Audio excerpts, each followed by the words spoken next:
बोलिए वृंदावन बिहारी लाल की जय। राजा यदु ने साष्टांग दंडवत करते हुए प्रार्थना करने लगे, हे जोगीश्वर, आप मुझे साक्षात शिव के अवतार तथा पूर्ण महात्मा दिखाई पड़ते हैं। यहाँ से हमने कथा छोड़ी थी, यहीं से शुरू कर रहे हैं। बोलिए वृंदावन बिहारी लाल की जय। आते एवं कृपया मुझे मोक्ष मार्ग का ज्ञान सिखाकर कृतार्थ कीजिए। हे उद्धव, राजा यदु के इस प्रकार भी नर्म वाक्य सुनकर परमहंस दत्तात्रेय जी कहने लगे, हे राजन, मैंने जिस प्रकार 24 गुरु धारण कर उनसे ज्ञान प्राप्त किया है, वह ज्ञान मैं आपके सामने कहता हूँ। यदि कोई भी मनुष्य सन्यासी होकर इस ज्ञान मार्ग पर चलेगा तो परमेश्वर की कृपा से वह अवश्य संसारी बंधनों से मुक्त होकर वैकुंठ के अक्षय सुख को प्राप्त करेगा। हे राजन, पहला गुरु मेरा पृथ्वी है, जिससे मैंने ये ज्ञान सीखा है कि जिस प्रकार प्राणी पृथ्वी की छाती पर पैर रखकर चलते हैं और उस पर माल मूत्र भी करते हैं, परंतु तो भी पृथ्वी उन पर कुछ क्रोध नहीं करती, बल्कि उसी तरह शांत स्थिर बनी रहती है। इसी तरह सन्यासी को कष्ट देने वाले पर भी क्रोध नहीं करना चाहिए और सदैव शांत स्वभाव रहकर परमेश्वर के भजन में लवलीन रहना चाहिए। दूसरा ज्ञान पृथ्वी पर होने वाले वृक्षों से लिया है। वृक्ष गर्मी, सर्दी और वर्षा में एक पैर के सहारे सदैव खड़े होकर कष्ट सहन करते हुए पथिकों को अपनी छाया में आश्रय देते हैं और जो ढेला मारता है उसे वे फल देते हैं।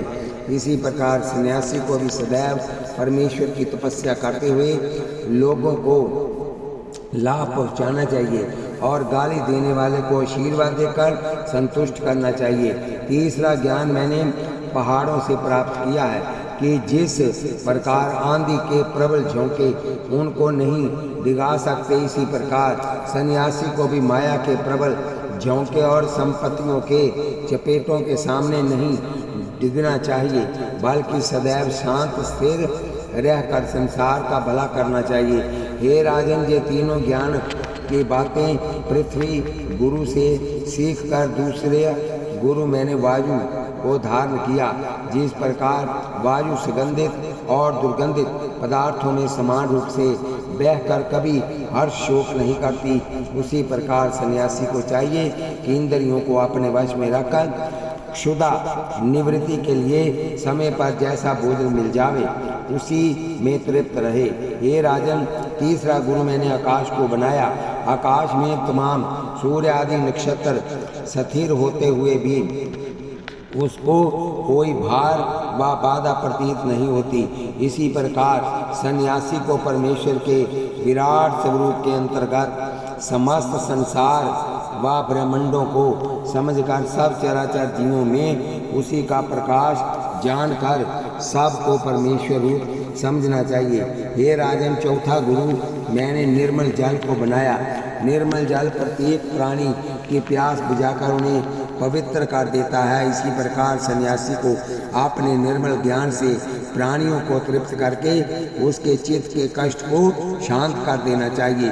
पांचवा गुरु मैंने अग्नि को बनाकर उससे ये ज्ञान प्राप्त किया है कि जिस प्रकार अग्नि ईंधन मिल जाने पर उसे दूसरे दिन के लिए बचाकर नहीं रखती, उसी प्रकार सन्यासी को भी जो कुछ वस्तु मिल जावे उसी दिन पुण्य करके दूसरे दिन के लिए नहीं रखनी चाहिए। हे राजन, छठा गुरु मैंने चंद्रमा को बनाया।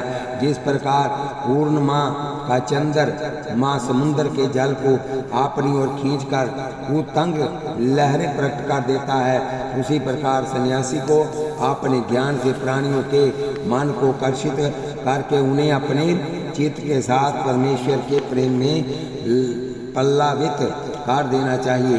सातवां गुरु मैंने सूरज को बनाया। जिस प्रकार सूर्य का प्रकाश सब पदार्थों और भरे हुए गढ़ों में समान रूप से बढ़ता है और उसके नष्ट होने पर सूर्य को कोई दुख सुख नहीं होता। इसी प्रकार सन्यासी को परमेश्वर का भी प्रकाश सब चराचर जीवों में देकर प्राणियों के नष्ट होने पर भी उस जगदीश्वर में कोई विकार नहीं समझना चाहिए। ये राजन, 8वां गुरु मैंने कपोत को बनाया। बच्चों के जाल में फंस जाने पर कबूतर भी जाल में फंस जाता है और बिल्ली सम्मुख आने पर उससे अदृश्य होने के लिए उड़ता नहीं बल्कि आंखें बंद कर लेता है। उसी प्रकार संसारी जीव भी अपने बाल बच्चों के प्रेम में फंसकर संसार के आवागमन के चक्कर में लिपट कर दुख उठाते हैं और नित्य प्रति प्राणियों को मरते हुए देखकर मृत्यु से बचने के लिए आंखें बंद किए रहते हैं, अर्थात मृत्यु को देखकर भी जन्म मरण के बंधनों से छूटने का उपाय नहीं करते।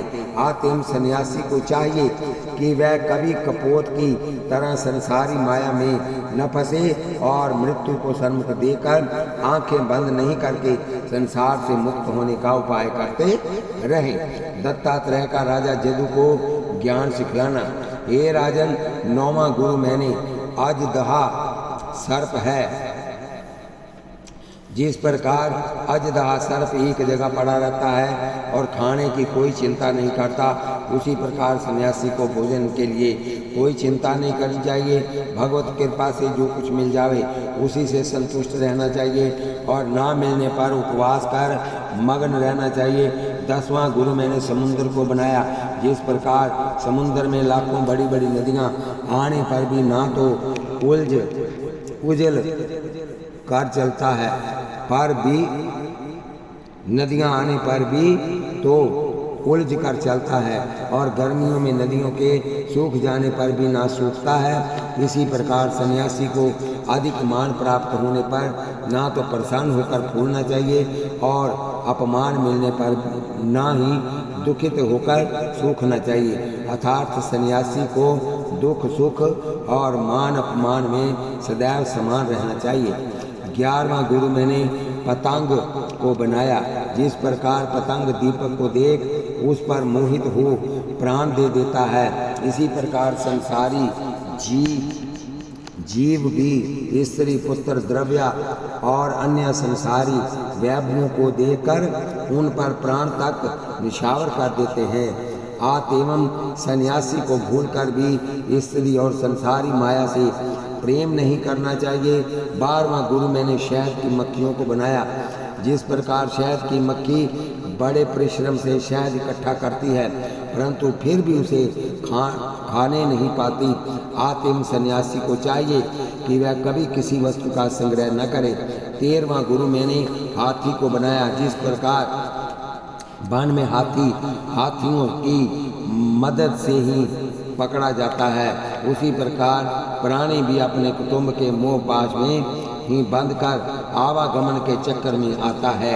आत्म सन्यासी को सदैव मायावी मनुष्यों से दूर रहकर परमेश्वर का भजन करना चाहिए। 14वां गुरु मैंने मधुहा को बनाया।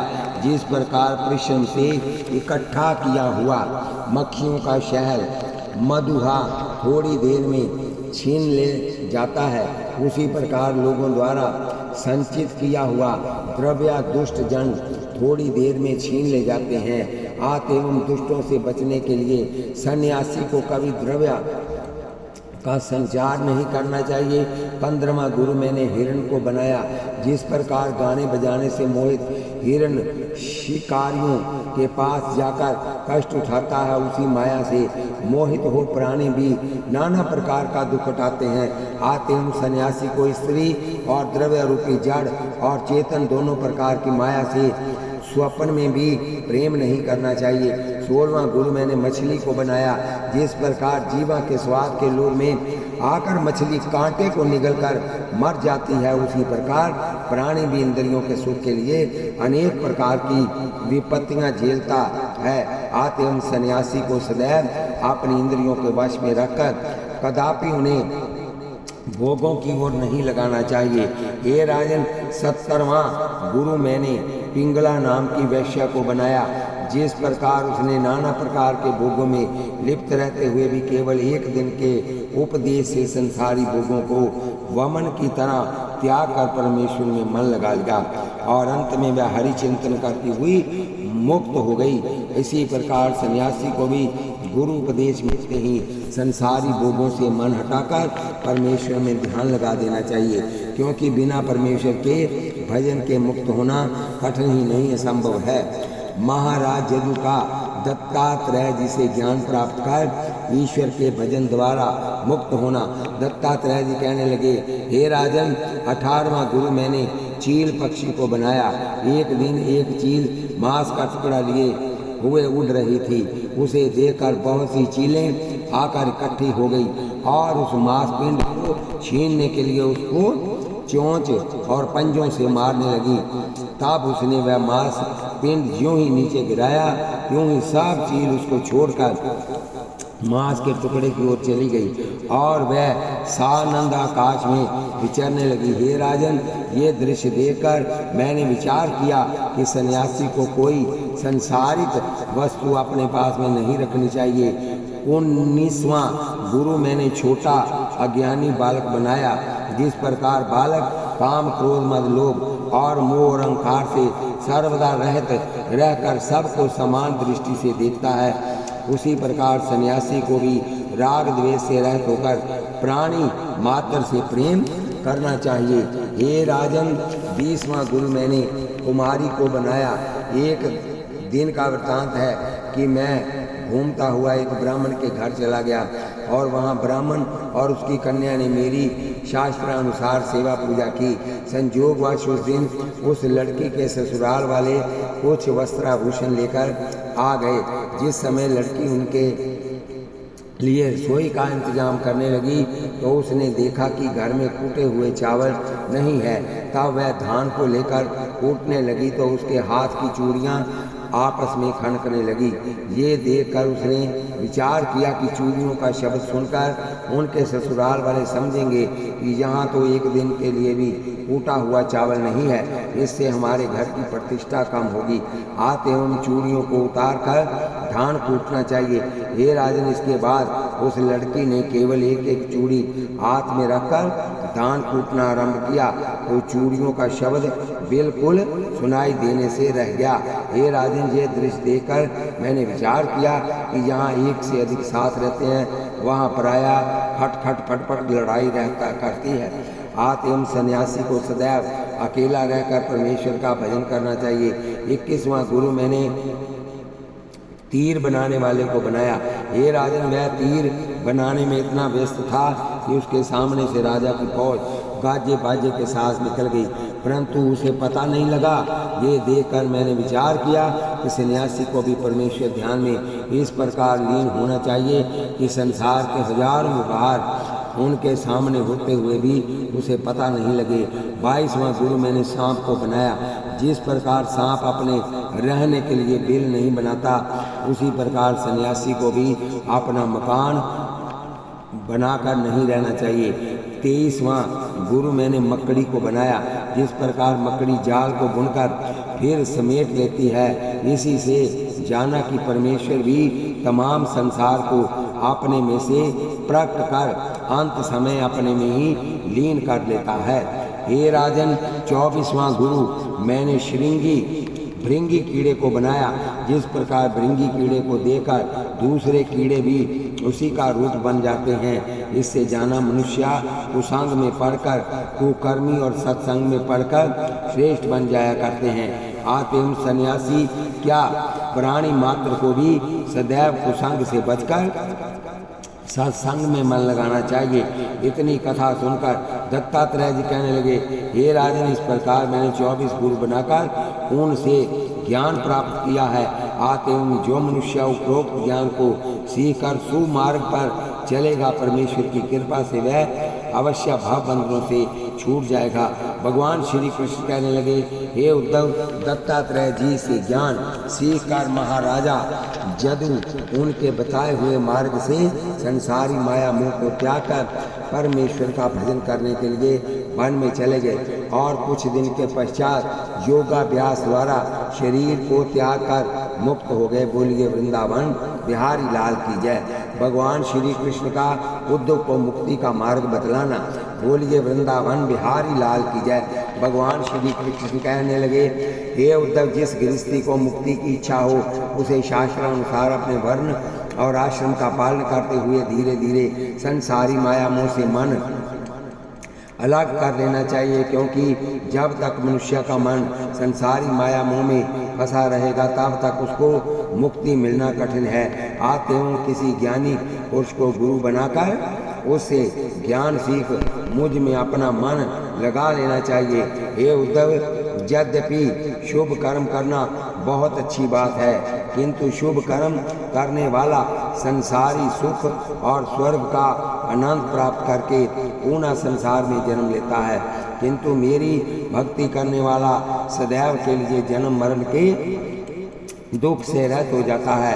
ये तात, मेरी भक्ति करने से पहले मनुष्य को सत्संग अवश्य करना चाहिए, क्योंकि बिना सत्संग में मेरी भक्ति प्राप्त होना संभव है। हे मित्र, भक्तों को सुख देने के लिए मुझे पृथ्वी पर सगुण अवतार धारण करना पड़ता है, किंतु इससे ऐसा नहीं समझ लेना कि मेरे सगुण अवतार धारण करने पर मेरे निराकार का गुण लोप हो जाता है, बल्कि सगुण अवतार धारण करने पर भी मेरे निराकार रूप में कोई अंतर नहीं आता। भगवान श्री कृष्ण की ये बात सुनकर उद्धव ने कहा, हे भगवान, जब आप निराकार रूप से संसार के समस्त कार्य करते रहते हैं फिर उसको सगुण अवतार धारण करने की क्या आवश्यकता है। भगवान कहने लगे, हे मित्र, ज्ञानी होते हुए भी आपने समझने में भूल की है। जैसे काठ के अंदर की निराकार अग्नि उसे बढ़ाने और स्थिर रखने का कार्य प्रतिदिन किया करती है, क्योंकि यदि चराचर जीवों में निराकार अग्नि न हो तो वह कभी जीवित नहीं रह सकते, किंतु फिर भी सांसारिक कार्यों के लिए साकार अग्नि की आवश्यकता हुआ करती है। जैसे हमारे घर में ईंधन और ईंधन में निराकार अग्नि उपस्थित है, किंतु हम उससे भोजन नहीं बना सकते। अतएव भोजन बनाने के लिए हमें साकार अग्नि की आवश्यकता होती है, क्योंकि उस समय निराकार अग्नि से काम नहीं चलता। हे उद्धव, इसी प्रकार संसार के चराचर जीवों में भी निराकार रूप से विद्यमान हूँ। अतएव ज्ञानी मनुष्य को वियोग का भी दुख नहीं होता, क्योंकि वह सब जीवों को मेरे ही प्रकाश से प्रकाशित देकर सबको मेरा ही रूप समझते हैं। सो तुम्हें शरीर को अनित्य और आत्मा रूप मुझको कर मेरा ध्यान करना चाहिए, क्योंकि जीवन मरण सुख और दुख ये सब संसारी मन और इंद्रियों के विकार हैं, परंतु आत्मा अजर अमर और सुख दुख से रहता है। हे उद्धव, ऐसा ज्ञान प्राप्त होने पर प्राणी मुक्त हो जाते हैं। भगवान श्री कृष्ण का उद्धव को गृहस्थी के कर्म बतलाना। भगवान श्री कृष्ण कहने लगे, हे मित्र, जब तक प्राणी मुझको अपने से अलग समझकर मेरा ध्यान नहीं करता है तब तक वह नाना प्रकार के कष्ट उठाया करता है, किंतु जब मेरा बनकर मेरी शरण में आ जाता है तब मैं उसे सब प्रकार के कष्टों से रहित कर देता हूँ। भगवान के ये वाक्य सुनकर उद्धव ने कहा, हे दीनानाथ, संसार सन्यासी के कर्म आप पहले बतला चुके हैं। आप कृपा कर जो गृहस्थी आपकी भक्ति करना चाहें उनके कर्तव्यों का वर्णन कीजिए। भगवान कहने लगे, हे उद्धव, जब गृहस्थी मेरी भक्ति करना चाहें उसे निम्नलिखित नियमों का पालन करना चाहिए। संसार और उसके व्यवहार में रहते हुए भी मेरी कथा लीला कहना सुनना और संसार का उत्पन्न पालन और नाश करने वाला मुझे ही समझना, चित्त से किसी भी प्राणी का बुरा ना चाहना और अधिक तृष्णा न रखना, माता पिता गुरु और वृद्ध जनों की सेवा करते हुए सदा उनकी आज्ञा का पालन करना, दुख सुख आदि सब कर्मों में मेरी इच्छा प्रधान समझकर कभी हर्ष शोक नहीं करना और काम क्रोध मद लोभ मोह और अहंकार के वशीभूत नहीं होना, केवल मेरी भक्ति की इच्छा रखकर संसारिक सुखों में चित्त को नहीं फंसाना और सब जीवों को मेरा ही स्वरूप समझकर कभी उन्हें दुख नहीं देना, किसी के गाली बकने पर बुरा ना मानना और किसी को सुखी देखकर डाह नहीं करना, दीनों पर दया करके सदैव शक्ति के अनुसार उनकी सहायता करना, सदैव अपने कर्तव्य का पालन करते हुए संतोष और आनंद से जीवन व्यतीत करना, दान पुण्य करने, धर्मशाला, पाठशाला, कुआं, बावड़ी, तालाब और देवालय बनाना तथा प्याऊ और वृक्ष लगाना, अतिथि, साधु, संत, गौ और नाथों की चित्त से सेवा करना तथा दुष्ट को दंड देकर अथवा हिलाकर कभी नहीं डराना, शरण आए हुए शत्रु की रक्षा करना तथा धर्म, देश और मान के लिए अपने प्राणों का भी मोह नहीं करना, कन्या का पैसा कभी न लेना और जिसके कुमारी कन्या हो उसे गरीबों की सहायता करना तथा कन्या पक्ष वालों का चित्त दुखी कर कभी अपने पुत्र का टीका तथा दहेज नहीं लेना, सब वर्णों को समान रूप से देकर किसी से तृष्णा नहीं करना, चोरी, यारी, हिंसा आदि अशुभ कर्म करने वालों को नीच, अशुद्ध और म्लेच्छ समझकर कभी उनका संग नहीं करना तथा शुभ कर्म करने वाले को श्रेष्ठ समझकर सदा उनसे प्रेम और मेल करना, किसी भी धर्मावलंबी को देखकर उससे द्वेष नहीं करना बल्कि उससे प्रेम से मिलकर उनके अवगुणों को दूर करने का प्रयत्न करना, भूल कर भी अपने मुख से किसी की बुराई और बड़ाई नहीं करना, वेद शास्त्रों के बताए हुए मार्ग पर चलकर सदा शुभ कर्म में रत रहना और अवकाश मिलने पर मेरा चिंतन करना, पराई स्त्री, माता, पराये धन को मिट्टी और सब जीवों को अपनी आत्मा के समान समझना चाहिए, इंद्रियों को अपने वश में रखकर मन को कभी संसार वैभव की ओर न दौड़ाना और स्वाद के लिए आहार करके केवल भूख मिटाने के लिए भोजन करना, बूढ़ी व बांझ गायें, कुरूपा और कर्कशा स्त्री तथा अधर्मी संतान का भी पालन करना। हे उद्धव, जो कोई मनुष्य उपरोक्त नियमों का पालन करता हुआ मेरे चित्त लगातार मेरी भक्ति करेगा वह अवश्य संसारी सुखों को भोग कर मुक्त हो जाएगा। भगवान श्री कृष्ण का उद्धव को सत्संग का महात्म्य कहना। भगवान श्री कृष्ण का उद्धव को सत्संग का महात्म्य कहना। भगवान श्री कृष्ण कहने लगे, हे मित्र, संसार में जितने शुभ कर्म हैं उनका पिता सत्संग और जितने अशुभ कर्म हैं उनका पिता लोभ समझना चाहिए। आते मनुष्य को सदैव सज्जन पुरुषों की संगति करके सदैव दुष्टों के संग से बचना चाहिए, क्योंकि कुसंग से बड़े बड़े जोगी भी पथभ्रष्ट होकर नरक में और सत्संग से बड़े बड़े पापी सर्वश्रेष्ठ होकर वैकुंठ में चले गए हैं। हे उद्धव, सत्संग से मेरी भक्ति प्राप्त हो जाती है और मेरी भक्ति प्राप्त होने पर प्राणी की अवश्य ही मुक्ति हो जाती है। बोलिए वृंदावन बिहारी लाल की जय। भगवान कृष्ण का उद्धव को माया के 3 भेद बतलाना। भगवान श्री कृष्ण कहने लगे, हे मित्र, सात्विक, राजस और तामस ये 3 गुण मेरी माया के हैं। इसके जो सात्विक स्वभाव के मनुष्य होते हैं वे सदैव धर्म और शुभ कर्मों में मन लगाकर सदा मेरा ध्यान करते रहते हैं, और राजस स्वभाव वाले सदैव संसारी सुखों की इच्छा रखते हुए स्त्री, पुत्र और द्रव्य आदि में मन लगाए रहते हैं। किंतु जो तमाम स्वभाव वाले मनुष्य होते हैं वह सदैव क्रोध में भरे रहकर संसार का अहित चाहा करते हैं। आते हैं सात्विक स्वभाव वाले सदा सुखी और काम स्वभाव वाले सदा दुखी रहा करते हैं। जो ज्ञानी मनुष्य को अपना चित्त सदैव सात्विक गुणों की ओर लगाना चाहिए। इतनी कथा सुनकर उद्धव जी कहने लगे, हे श्याम सुंदर, जब मनुष्य ये अच्छी तरह जानता है कि अशुभ कर्म करने से नरक और शुभ कर्म करने से अवश्य स्वर्ग प्राप्त होता है, तब क्या कारण है जो वे अपना मन कर्मों में नहीं लगाकर अशुभ कर्मों में लग जाता है। भगवान कहने लगे, हे मित्र, मनुष्य की बुद्धि को नष्ट करने वाला तृष्णा और क्रोध 2 वस्तुएं होती हैं जो अज्ञानियों के ही नहीं बल्कि ज्ञानियों के भी ज्ञान को हरकर उनका चित्त शुभ कर्म में लगा देती हैं। आते उन ज्ञान को भूलकर भी तृष्णा और लोभ को अपने पास नहीं आने देना चाहिए, क्योंकि तृष्णा और लोभ जिनके हृदय में होते हैं उनको मैं दुख के सागर में गिराकर भुला दिया करता हूँ। हे मित्र, इसलिए जो मेरे भक्त भूल कर भी तृष्णा और क्रोध नहीं करते।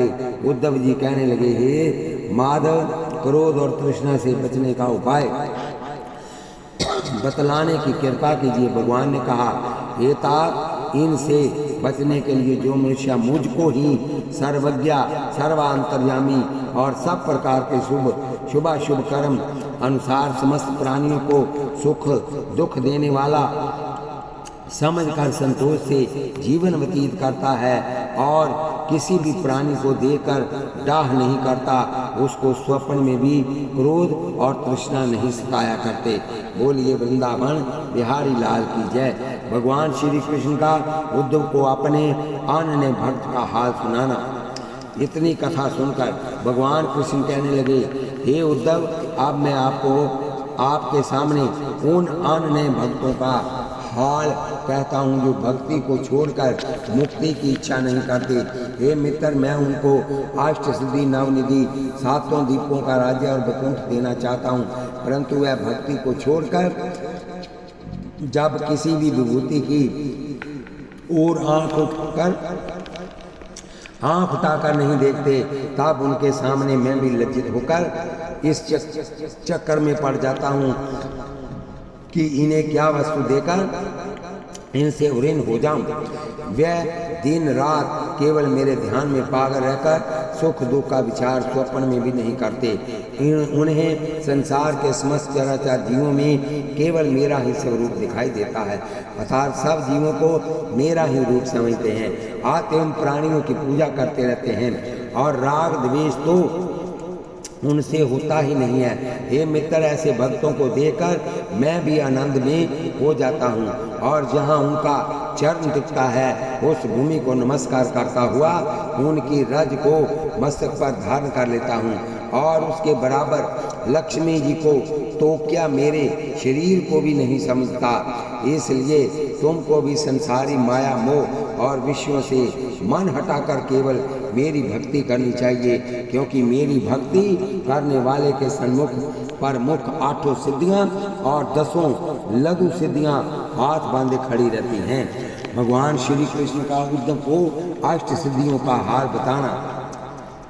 भगवान श्री कृष्ण की ये बातें सुनकर उद्धव जी कहने लगे, ही भगवान, ये सिद्धियां कौन कार्य करने पर प्राप्त हो सकती हैं, इसके बतलाने की कृपा कीजिए। भगवान श्याम सुंदर कहने लगे, हे उद्धव, पहली सिद्धि को प्राप्त करने के लिए पुरुष को गर्मी, सर्दी,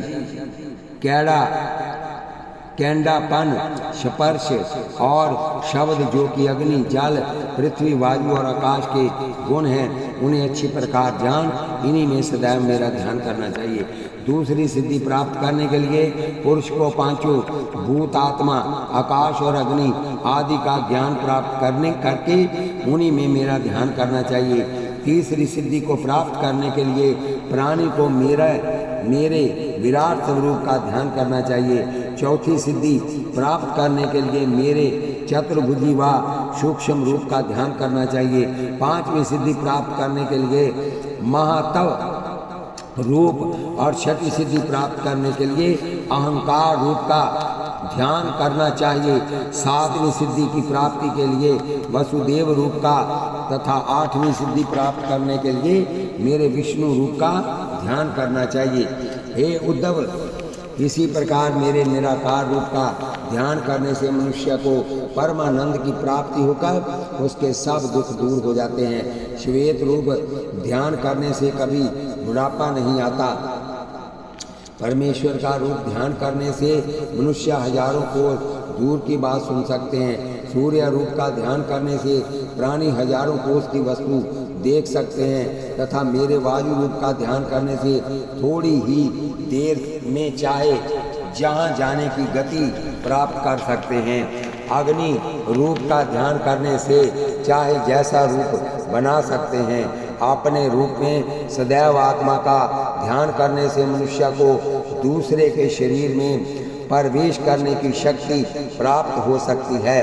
योगाभ्यास द्वारा अपने प्राण ब्रह्मांड में चढ़ाकर मेरे शिव स्वरूप का ध्यान करने मनुष्य तीनों काल की बातें जान सकते हैं तथा पांचों तत्वों का ध्यान करने से बढ़ते हुए अग्नि, जल और वायु को रोककर मनुष्य सब प्रकार से दुखों को दूर कर सकता है। हे उद्धव, जो मनुष्य सब इंद्रियों और मन को वश में रखकर सदैव मेरे चरणों का ध्यान करता है उसको मैं सभी सिद्धियां प्रदान कर देता हूँ। किंतु जो मनुष्य इन सिद्धियों के जाल में फंस जाता है वह नष्ट होकर आवागमन के चक्कर में फंस जाता है। इसलिए मुझको प्राप्त करने वाले भाव बंधनों से छुटकारा प्राप्त करने वाले पुरुष को भूल कर भी इन सिद्धियों से के प्रपंच में नहीं फंसना चाहिए।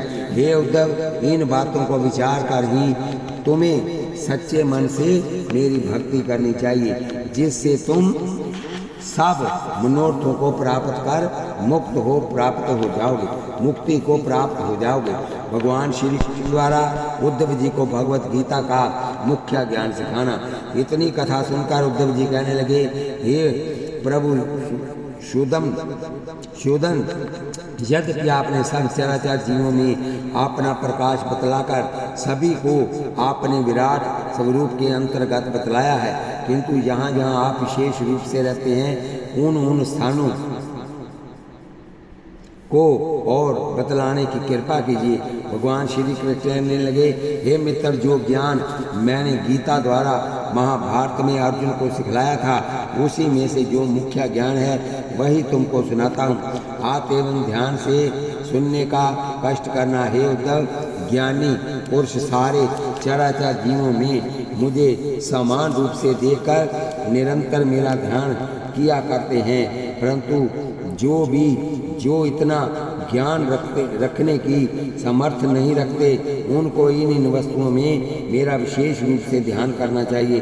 ये उद्धव, सब जीवों में आत्मा, बोलना, पुरुष और आदि मध्य अंत में हूँ तथा द्वादश सूर्यों में विष्णु रूप सूरज, 49 में पवनों में मारिच नाम पवन, तारा गणों में चंद्रमा, चारों वेदों में सामवेद, 11 रुद्रों में शंकर नाम महादेव, पांचों तत्वों में अग्नि, पहाड़ों में सुमेरु, गायों में कामधेनु, देव्या पितरों में आर्यमा नामक पितर, प्रजापतियों में दक्ष, चारों वर्णों में ब्राह्मण, चारों आश्रमों में सन्यासी, नदियों में गंगा, रागों में दीपक, धातुओं में सोना, हाथियों में ऐरावत, घोड़ों में उच्च सेवा, ज्ञानों में ज्ञान यज्ञ, पुरोहितों में विशिष्ट, स्त्रियों में शत्रुपा, राज ऋषियों में स्वयंभू मनु, चारों युगों में सतयुग, सेवक में हनुमान, पंचगम्यों में घी, कथा